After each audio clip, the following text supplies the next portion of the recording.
네, 안녕하세요. 아마존 웹 서비스 코리아에서 솔루션스 아키텍트로 근무하고 있는 김배중이라고 합니다. 네, 박수는 쳐주셨으니까 감사합니다. 혹시 죄송한데 제가 이제 아침 9시에 이거를 한번 했었거든요. 그때 들으신 분 계신가요? 오, 감사합니다. 제가 나중에 선물 드리도록 할게요. 예, 찾아보고 있으면요. 오늘은 이제 마이크로 서비스에 대해서 말씀드릴 겁니다. 마이크로 서비스라고 하면 이제 구글 트렌드 같은 데 검색을 해보면 이 정도 이제 트렌드가 나오거든요. 보시다시피 2015년 혹은 2014년부터 매우 이제 급속도로 많이 검색되고 있는 용어죠. 그리고 과연 얼마만큼 많은 채용 공고문이 있는지 인디디를 보니까 이렇더라고요. 예, 지금 2015년 기준으로 해서 현재까지 6만 %나 더 성장한 곡선을 그래프로 보여주고 있습니다. 그럼 이제 이런 마이크로 서비스를 누가 사용하고 있는가? 이제 그게 좀 중요하지 않습니까? 왜냐하면 미리 좀 사용해 보시고 그걸로 이제 성공을 얻으신 분들, 그런 분들을 보고 저희는 뭔가 배울 수가 있고요. 배워가지고 비슷한 베스트 프랙티스라는 형태로 진행을 함으로써 좀 더 이제 실수를 줄일 수 있고 할 수 있는 거죠. 그래서 대표적으로 이제 마이크로 서비스를 검색하시면 아마존닷컴이나 이제 넷플릭스가 많이 나올 거예요. 그리고 그 외에도 AWS 사용하시고 있는 저희 고객 중에서 이제 뭐 길트라든지 로컬리스틱스, 그 다음에 우버 아시죠? 우버랑 비슷한 서비스를 제공하고 있는 리프트, 이런 곳이 있습니다. 이거 외에도 뭐 페이스북이나 뭐 링크드인이나 트위터나 매우 많은 곳에서 이제 마이크로 서비스라는 형태로 아키텍처를 구성해서 사용하고 계시죠. 그래서 이 세션에서 다룰 내용은 마이크로 서비스가 무엇인지, 그리고 기존 서비스와는 어떤 차이가 있는지, 그리고 이제 마이크로 서비스 디자인을 할 때 어떠한 것들을 고려해야 될까, 그리고 AWS와 마이크로 서비스는 어떤 식으로 이제 같이 상생할 수 있을지, 그에 대해서 말씀드리려고 합니다. 네, 그럼 이제 정의부터 봐야겠죠. 정의라고 하면 위키피디아 내용을 보면 이런 내용들이 있습니다. 여기서 중요한 부분은 이제 이렇게 되겠죠. 작은 빌딩 블록들, 그다음 이제 높은 비결합성, 그다음 작은 작업을 수행하는 거, 그다음 모듈식의 접근, 그다음 디자인 스타일. 실제로 이제 마이크로 서비스를 하면 이제 어떤 작은 단위로, 마이크로한 단위로 뭔가 서비스를 구성하는 거고, 그 구성된 이제 서비스끼리 서로 커뮤니케이션을 한 다음에 뭔가 서비스, 전체 서비스를 구성하게끔 하는 방법을 이제 취하고 있는 건데요. 이제 서비스 구조도를 보면 이제 아마존이랑 넷플릭스의 구조도를 보면 이런 형태로 되어 있습니다. 보시다시피 점점점으로 되어 있는 것들이 전부 다 이제 서비스고요. 전부 다 서비스고, 그 사이 서비스 간에 연결되어 있는 것들이 직선으로 이렇게 연결되어 있는 겁니다. 매우 복잡하지 않습니까? 실제로 이 그림도 꽤 된 자료입니다. 이게 뭐 작년인지 뭐 2년 전인지는 제가 잘 모르겠지만 꽤 된 자료고, 그러면 지금은 더 많은, 더 복잡함을 가지고 있지 않을까 싶습니다.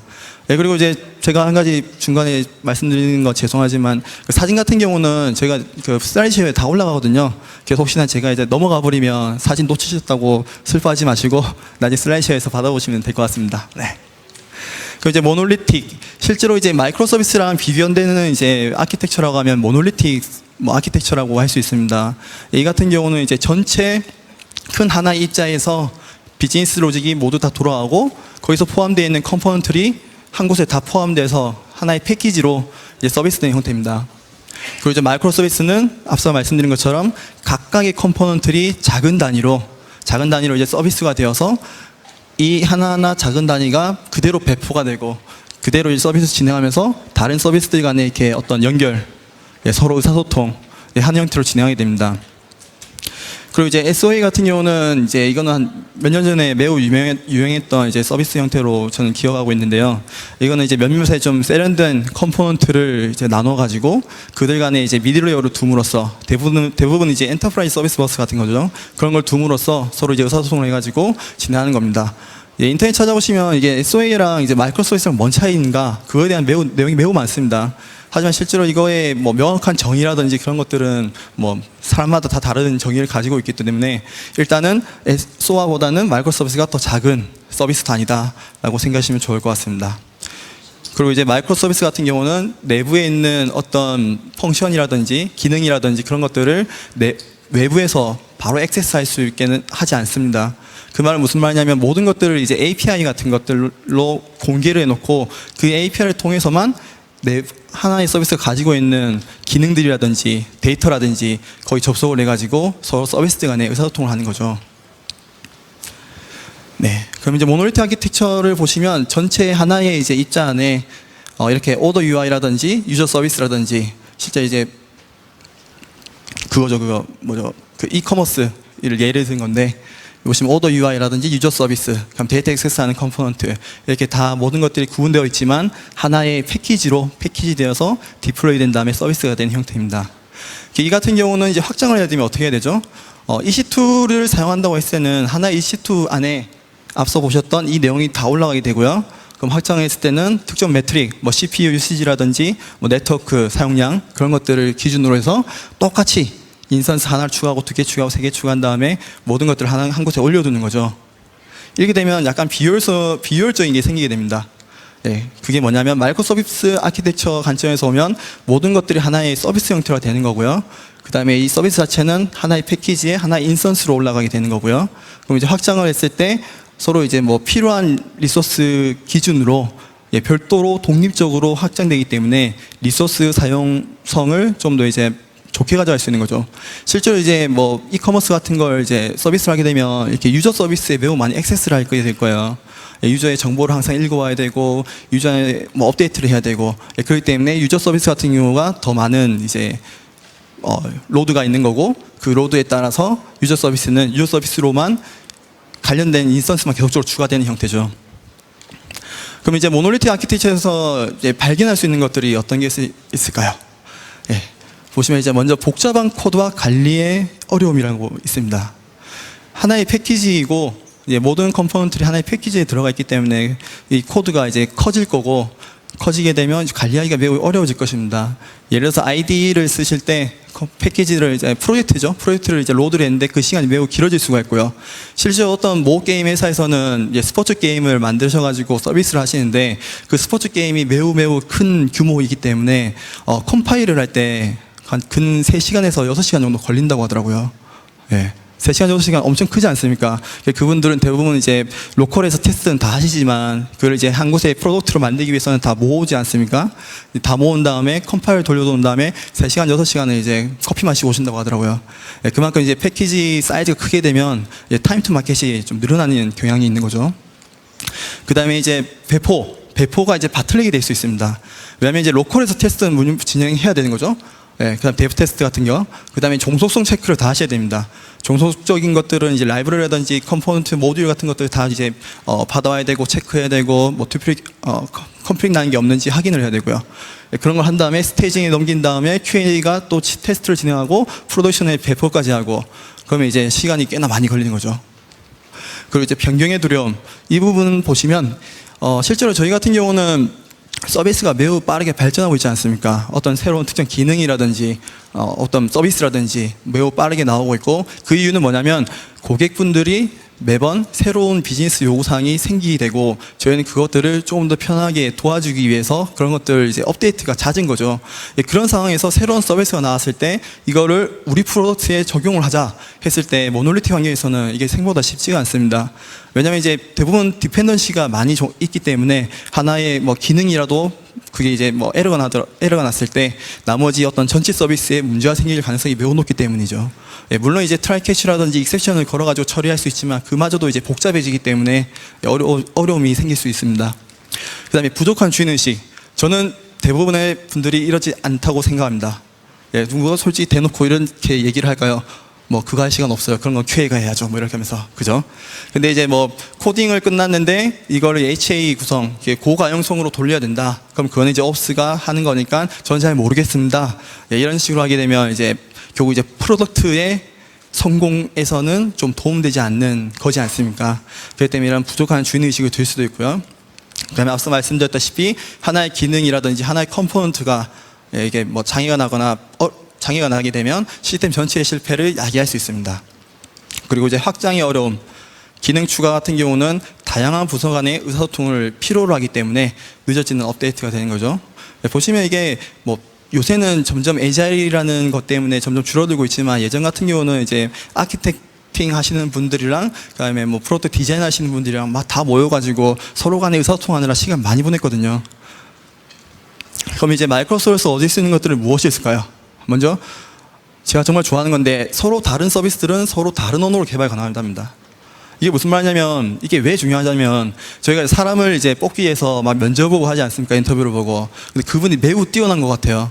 네, 근데 저희가 가지고 있는 코드 베이스 혹은 서비스의 어떤 모듈들 그거에 대한 경험 없으신 겁니다. 네, 그럼 과연 이분을 저희가 이제 뽑아가지고 교육을 시키고 해야 될까? 근데 그것보다는 이제 타임 투 마켓이 중요해지면서 그냥 좀 우리가 지금 사용하고 있는 프레임워크나 이 시스템을 좀 아시는 분을 뽑자라고 이제 결정할 수가 있거든요. 근데 그런 분이 이제 경쟁사에 가서 뭐 좀 기발한 걸 이제 개발하시면 마음 아프지 않습니까? 네, 그렇기 때문에 그런 게 있을 거고요. 그 다음에 쉬운 인티그레이션과 오토매틱 디플로이먼트가 있을 거고요. 왜냐면 사이즈가 작기 때문이죠. 그 다음에 이제 쉽게 이해하고 수정 가능한 코드들.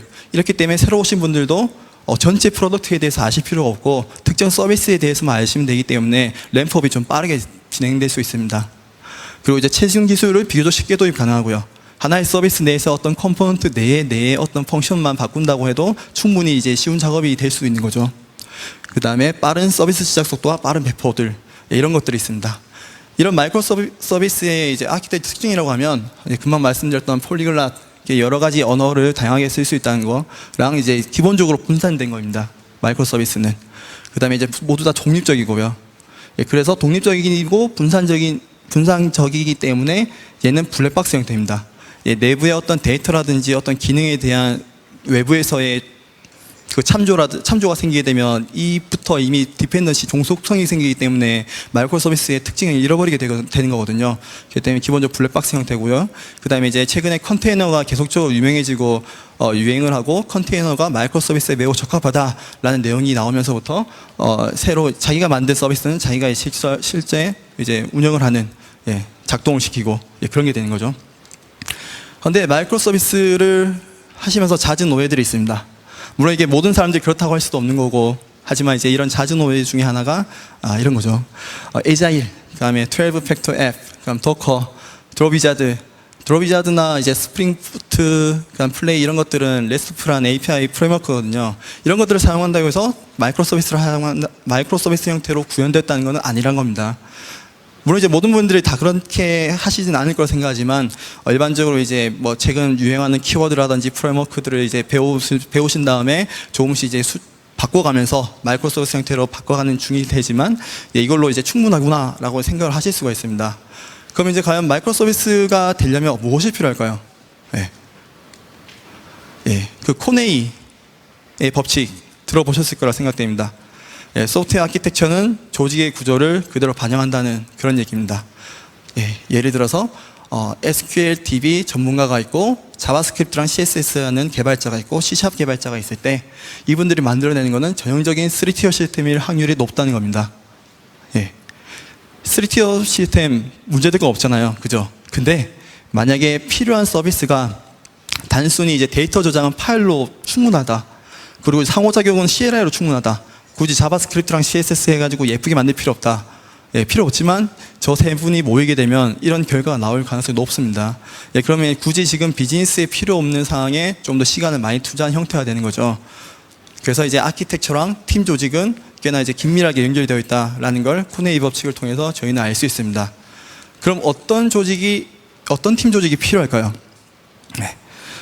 저희는 이거를 큰 성공을 거둔 슈퍼셀로부터 조금 엿볼 수 있습니다. 슈퍼셀의 CEO가 인터뷰에서 이런 말을 했습니다. COC랑 클래시 오브 클랜 아시죠? 감사합니다. 이게 끄떡도 해주셔서. COC랑 헤이데이는 5명의 개발자로 구성된 팀들로 개발이 되었다고 합니다. 뭐 실제로 6개월 정도 걸렸다는 말도 이제 하셨지만 지금 저희가 이제 궁금한 거는 팀의 사이즈이기 때문에 그래서 5명 정도의 개발자고 슈퍼셀 자체가 셀이라는 하나의 조직을 이제 작은 독립적인 조직들이란 이름에서 온 거거든요. 회사 이름이. 그리고 이분은 작게 생각해서 큰 걸 얻자라고 말씀하셨습니다. 이 말은 무슨 말이냐면 작은 팀들은 그 속도와 뭔가 만들어내는 속도와 그 다음에 이제 그 어떤 것들을 이제 심플하게 유지하는 거에 매우 적합하고 그리고 그 어떤 직원들의 프로세스 레이어 그 다음에 관리 레이어가 굳이 필요 없기 때문에 매우 빠르게 프로덕트를 만들어낼 수 있다라고 말씀하셨습니다. 그럼 이제 선호 팀 크기는 어떨까요? 아마존닷컴에서 이제 아마존에서 매우 많이 말하고 있는 게 투피자 룰입니다. 예. 이게 이제 하나의 팀에 피자 2개를 주었을 때 그 팀들 모두가 다 먹을 수 있어 먹기에 충분한 양이어야 된다 이 말이거든요. 근데 또 중요한 거는 미국 피자예요. 예. 약간 이제 크겠죠 사이즈가. 네. 미국 피자긴 한데 그래서 일단 저희가 아마존에서 보는 거는 팀당 6에서 8명 정도를 보고 있습니다. 팀의 사이즈를. 그리고 옆에는 이제 네이비실 이분들은 하나의 유닛이 4명으로서 움직였을 때 가장 큰 효율을 보였다고 합니다. 이건 위키피디아에 가면 매우 자세하게 나와 있거든요. 그리고 이거를 또 뒷받침해 줄 만한 정보가 있는데 리차드 핵맨이라는 조직 심리학자가 있습니다. 이분이 한 게 커뮤니케이션 링크란 말이 있거든요. 커뮤니케이션 링크는 사람들 간에 한 팀 내에서 얼마나 커뮤니케이션하는 채널이 생기나 그거에 대한 이제 공식을 보여주고 있는데요. 이게 아까 앞서 말씀드렸던 6명으로 계산하게 되면 총 15개의 채널 링크가 생기게 됩니다. 예. 그리고 이게 15명, 20명, 30명으로 가게 되면 기하급수적으로 늘어납니다. 예. 그만큼 이제 커뮤니케이션 채널이 많이 생기게 되는 거죠. 그래서 4명일 땐 6번, 그 다음에 12명일 때는 66개의 이제 커뮤니케이션 채널이 생기게 되는 거고요. 그리고 이들을 뒷받침할 만한 말을 또 저희 아마존 CEO 제프 베조스가 했습니다. 내용은 뭐냐면 어느 날 이제 매니저가 와서 매니저들이 그런 말을 했대요. 직원들 간의 커뮤니케이션을 좀 더 활발하게 해야 되지 않을까? 예, 그랬더니 베조스는 이제 일어나서 그랬죠. 커뮤니케이션은 좋지 않다. 예, 좀 강한 단어를 쓰긴 했는데 그만큼 이제 커뮤니케이션을 이제 늘어나면 늘어날수록 조직에서 어떤 문제가 발생할 가능성이 높고 실제 서비스, 프로덕트에 대한 집중이 더 떨어진다. 예, 그런 말씀 해주셨습니다. 예, 그럼 마이크로 서비스 아키텍처를 저희가 뭔가 한번 디자인해 보면 어떨까 싶은 생각이 들었어요. 제가 그래서 실제 이 세션을 준비하면서는 이게 제가 잠시 조금 뒤에 보여줄 어떤 게임, 예, 그거를 마이크로 서비스로 이렇게 어떻게 구현을 했고 그 내부에서 어떻게 스텝 바이 스텝으로 어떤 형태로 보여줄 수 있는지 이제 고민을 많이 했었는데 그 많은 분들이 지금 그런 것보다는 마이크로 서비스의 컨셉이라든지 아니면 좀 AWS와의 관계라든지 그런 것들을 좀 많이 궁금해 하신다고 하더라고요. 그래서 제가 이거를 좀 주제를 약간 바꿔뒀거든요. 일단 제가 지금 실시간 멀티플레이어 게임을 잠시 보여드리겠습니다.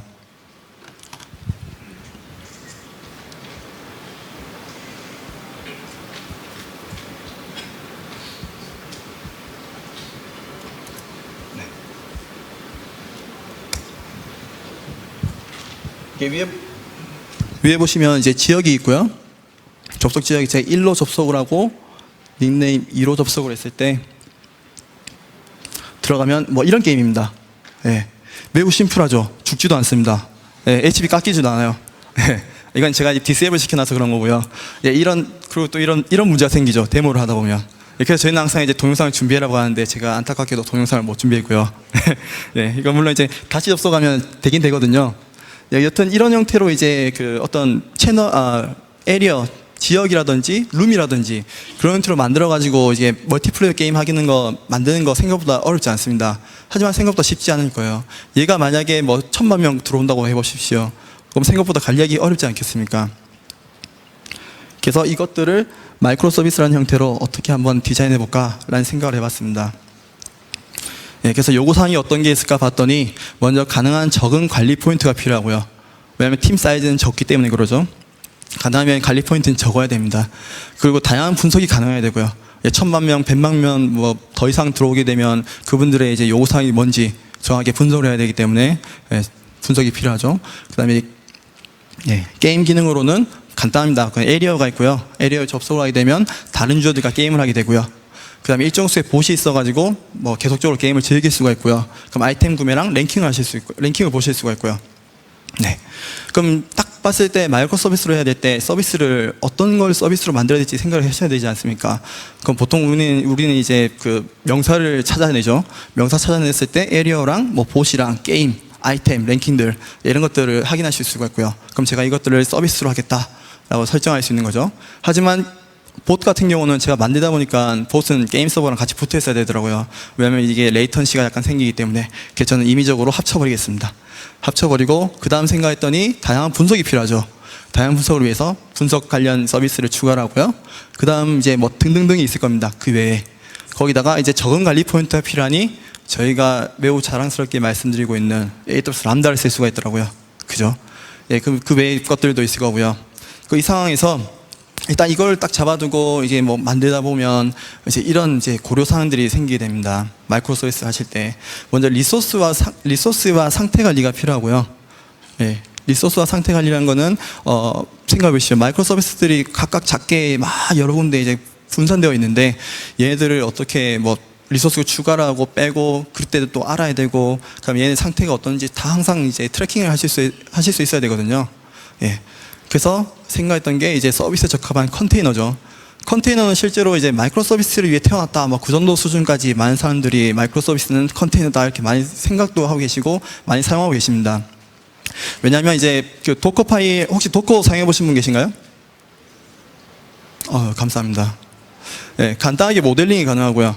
왜냐하면 이제 어떤 디펜던시라든지 그런 것들이 모든 하나의 패키지로 들어가기 때문에 도커 파일이라는 곳에 다 정의를 해가지고 그대로 이제 디플로이를 하실 수 있기 때문에 간단하게 모델링이 가능하고요. 그 다음 애플리케이션 종류라든지 어떤 플랫폼, 뭐 언어 종류 그런 것들 전혀 상관없습니다. 그리고 이미지 그 자체가 버전이기 때문에 나중에 문제가 생겼을 때 롤플레잉하기도 쉽고요. 혹은 뭐 3버전 이전 거에서 발생했던 버그를 아직 못 잡았을 때 3버전 이전의 이미지를 사용하시면 그 버전을 그대로 또 이제 확인하실 수가 있고요.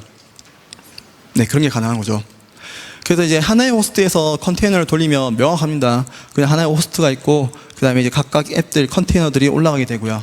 네, 하지만 이것들을 클러스터링 해가지고 엄청나게 많은 호스트를 관리해야 된다. 이런 많은 문제가 생기죠. 가령 이제 인스턴스에 사용 가능한 메모리나 리소스 포트 등의 리소스는 무엇이 있을까? 그 다음에 컨테이너가 죽었는지 안 죽었는지 어떻게 할까? 네, 인프라스트럭처는 어떻게 추가를 하지? 뭐 다양하게 이제 고민하실 게 많이 생기거든요. 이를 위해서 저희는 이제 아마존 EC2 컨테이너 서비스를 만들었습니다. ECS를 잠시 보면요, 그냥 이제 컨테이너 배치하는 거, 디플로이하는 게 매우 뭐 다양한 방법으로 가능하시고요. 저희는 지금 배치 작업들이랑 이제 서비스라는 이제 스케줄러가 있는데 그걸 사용하시던 아니면 저희는 API가 다 공개되어 있기 때문에 그걸 사용하셔가지고 특정 조건에 맞춰서 배치하실 수도 있고요. 그 다음에 크기 상관없는 클러스터 관리. 확장 같은 경우를 보시면 밑에 보셨을 때 이게 72시간 동안 컨테이너를 이제 돌리면서 로드 테스트를 했던 겁니다. 그런 보면 여기서 엄청나게 자연스럽게 올라가고 있죠. 그리고 이제 초록색이랑 빨간색은 레이턴시입니다. 매우 안정적으로 이제 안정적인 레이턴시를 보여주는 걸 볼 수가 있죠. 그 다음에 다른 AWS 서비스랑 함께 사용하도록 설계되어 있습니다. IAM이라든지 뭐 EBS라든지 ELB라든지 그런 것들이 다 이제 같이 사용하게끔 설계되어 있고요.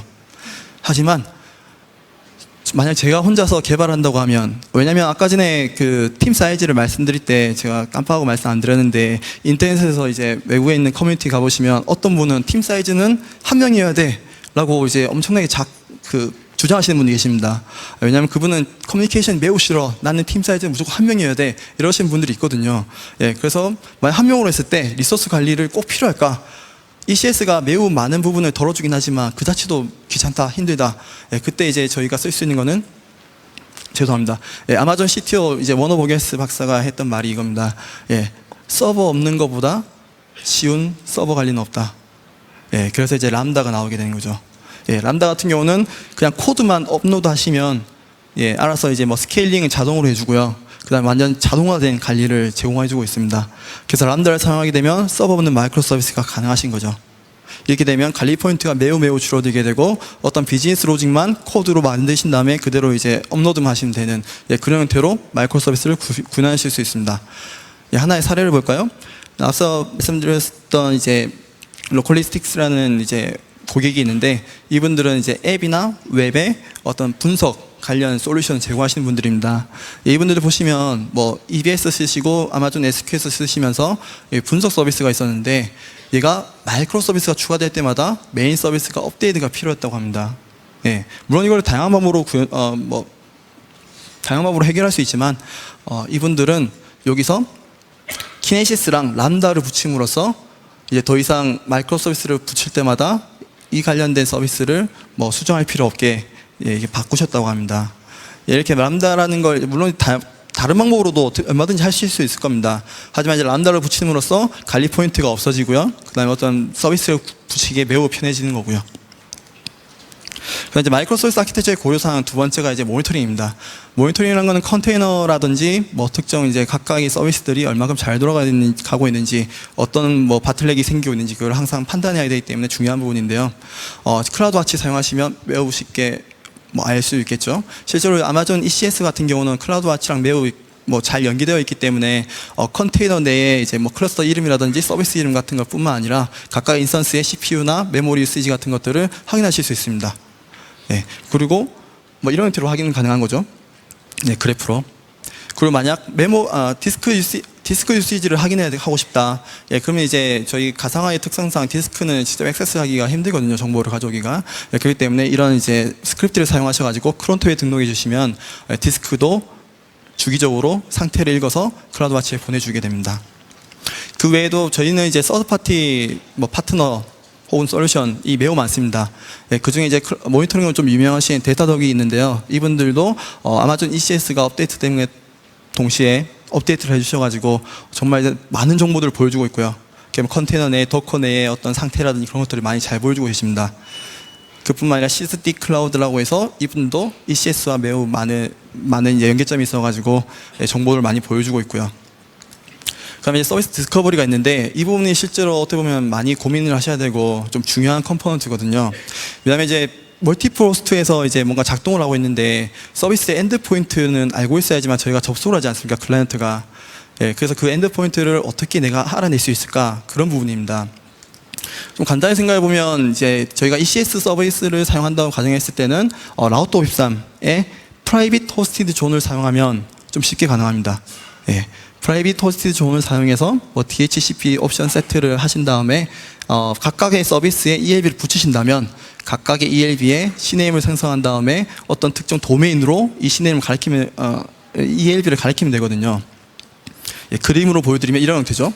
여기서 이제 애플리케이션 라우터는 이제 필요한 부분이고요. 그 애플리케이션 라우터가 들어오는 리퀘스트에서 어떤 뭐 URI를 파싱을 하든 해서 이제 특정 정보를 읽은 다음에 각각의 도메인을 사용해서 그 밑에 있는 컨테이너 인스턴스를 넘겨주는 겁니다.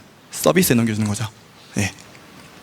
그리고 이제 꽤나 이제 최근에 많이 사용되고 있는 서드 파티 솔루션인데요. 파트너 솔루션인데요.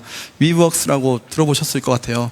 이 같은 경우도 이제 DNS를 사용해서 라우터도 있고 DNS가 있어가지고 각각의 이제 호스트마다 서로 이제 레퍼런싱 하는 게 매우 자연스럽게 해주는 서비스가 있습니다.